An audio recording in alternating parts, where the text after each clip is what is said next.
Hi friends, welcome to Anitacookings. எல்லாரும் நல்லா இருக்கீங்களா?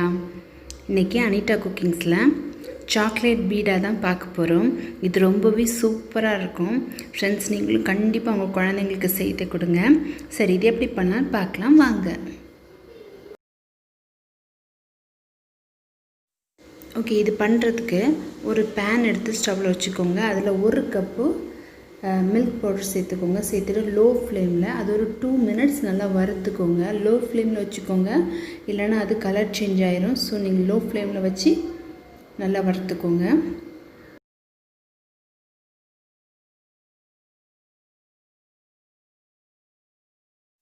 பாருங்கள் 2 minutes ஆயிடுச்சு, நல்லா வறுத்துட்டேன். இப்போ இதில் 1/4 கப்பு சுகர் சேர்த்துக்கலாம். சேர்த்துட்டு லைட்டாக வறுத்துக்கோங்க, அடி பிடிச்சிடக்கூடாதுங்கிறதுக்காக தான் லைட்டாக வறுத்துக்கோங்க.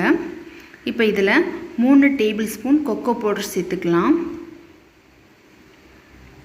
கொக்கோ பவுடர் சேர்த்துட்டு நல்லா இதையும் மிக்ஸ் பண்ணிடலாம்.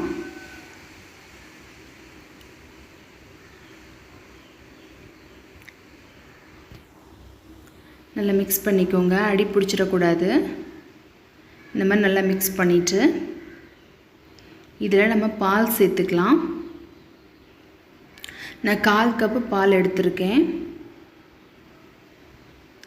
1/4 கப்பு பால் எடுத்திருக்கேன். அதை ஃபஸ்ட்டு கொஞ்சம் சேர்த்துக்கிறேன், அதுக்கப்புறம் பேலன்ஸ் சேர்த்துக்கிறேன். இந்த மாதிரி நல்லா மிக்ஸ் பண்ணிக்கோங்க. பேலன்ஸ் பாலையும் சேர்த்துட்டு நல்லா மிக்ஸ் பண்ணிடலாம்.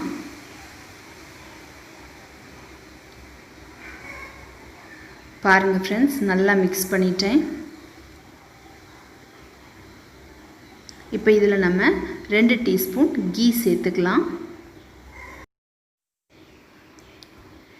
2 டீஸ்பூன் கீ சேர்த்துட்டு நல்லா மிக்ஸ் பண்ணிடலாம். இது மிக்ஸ் பண்ண ஆரம்பிக்கவுமே நல்லா சுருண்டு வர ஆரம்பிச்சிடும். உடனே எடுத்துடக்கூடாது. ஒரு 1 minute நல்லா இந்த மாதிரி மிக்ஸ் பண்ணிகிட்டே இருங்க. ஃப்ளேம் லோவிலே இருக்கட்டும். நல்லா மிக்ஸ் பண்ணிக்கலாம். இதே மாதிரி ஒரு 1 minute நல்லா மிக்ஸ் பண்ணிவிட்டு நம்ம ஸ்டவ் ஆஃப் பண்ணிடலாம். இப்போ 1 minute ஆயிடுச்சு. இப்போ ஸ்டவ் ஆஃப் பண்ணிவிட்டு வேறு பிளேட்டுக்கு மாற்றிடலாம்.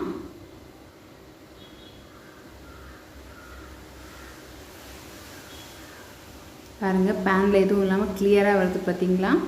இந்த மாதிரி வரணும். வேறு பிளேட்டுக்கு மாற்றியாச்சு. இப்போ ஒரு பிளேட்டில் ஃபுல்லாக நெய் அப்ளை பண்ணி வச்சுருக்கேன். இப்போ இதை லைட்டாக இந்த மாதிரி மிக்ஸ் பண்ணிவிட்டு நம்ம பால் ஷேப்பில் ஒரு உருண்டை பிடிக்க ஆரம்பிச்சிடலாம்.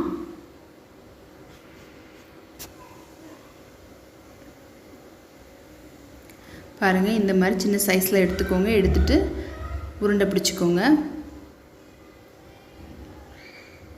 உருண்டை பிடிச்சிட்டு லைட்டாக ஒரு அழுத்திட்டு நடுவில் ஒரு சின்ன ஹோல் வச்சுக்கோங்க.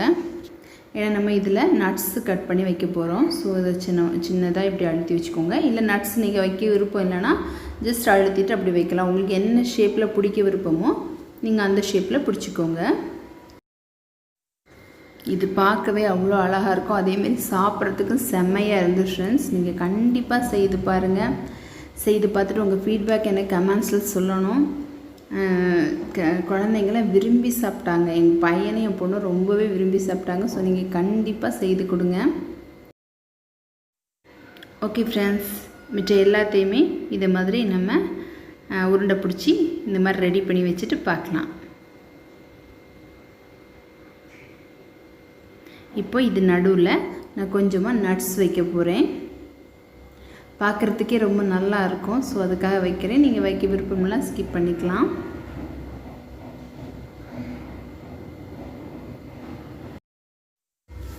பாருங்கள் ஃப்ரெண்ட்ஸ், நான் ஃபுல்லாக வச்சுட்டேன். பார்க்குறதுக்கு எவ்வளோ அழகாக இருக்குதுல்ல ஃப்ரெண்ட்ஸ். உங்களுக்கு இந்த ரெசிபி பிடிச்சிருந்தா மறக்காமல் ஒரு லைக் பண்ணிடுங்க. உங்கள் ஃப்ரெண்ட்ஸ் அண்ட் ஃபேமிலிக்கு ஷேர் பண்ணுங்கள். அதேமாதிரி மறக்காமல் சப்ஸ்கிரைப் பண்ணிவிட்டு பக்கத்தில் இருக்க பெல் ஐக்கானில் ஆளுங்கிற ஆப்ஷனையும் கிளிக் பண்ணிக்கோங்க. செய்து பார்த்துட்டு உங்கள் ஃபீட்பேக்கை கமெண்ட்ஸில் சொல்லுங்கள். தேங்க்ஸ் ஃபார் வாட்சிங்.